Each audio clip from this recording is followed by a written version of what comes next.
Marlins, I don't know if they were surprising last year. They've always been pesky, but third place in the division. They added Christopher Morel to play first, 1 year, $2 million. Pete Fairbanks, reliever. This was a surprise move, 1 year, $13 million. Chris Paddock to shore up their rotation, 1 year, $4 million. And then John King, a reliever, 1 for $1.5 million. They traded for Estuary Ruiz from the Dodgers.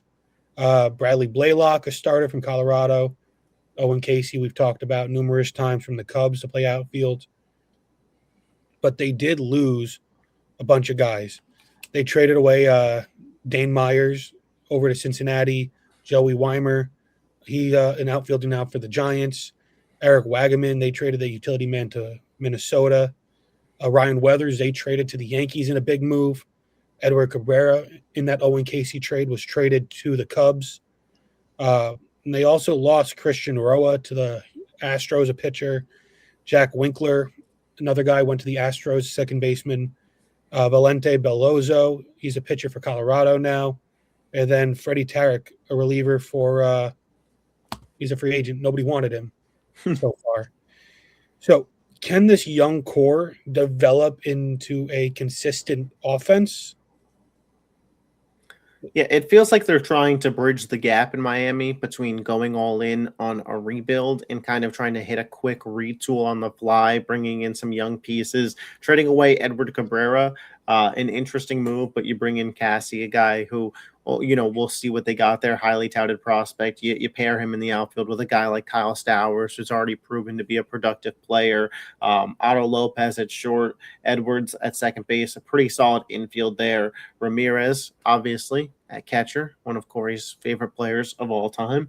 I feel like we talk about this every season, but Sandy Alcantara, if he has a year that we know he is capable of, that kind of changes everything for Miami. I like Fairbanks out the bullpen. I think he's a solid closer. So it feels like the Marlins set themselves up to be in a spot where over the first half of the year, they can try and compete, try and be a playoff team. And if it's not working out, there are pieces that they can move at the deadline to kind of hit a reset, which I don't necessarily hate considering they were pesky last year, like you mentioned. Now, is a staff of Max Meyer, Sandy Alcantara, Yuri Perez, Braxton Garrett, Chris Paddock, is that something that's able to really compete in the NL East? I mean, I wouldn't be happy or confident in it, but I think that there's some guys with the ceiling, like we know what Sandy could be. I think Perez and Meyer, if they reach their potential, it could be good. But would I bet hard-earned dollars on it? Probably not.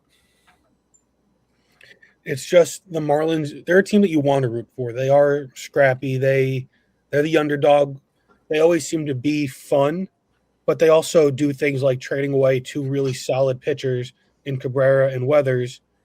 Now, these aren't trades that they got pennies on the dollar like they've done in the past, but it's still taking away from a young core and letting them, develop, and then you'll just trade them away.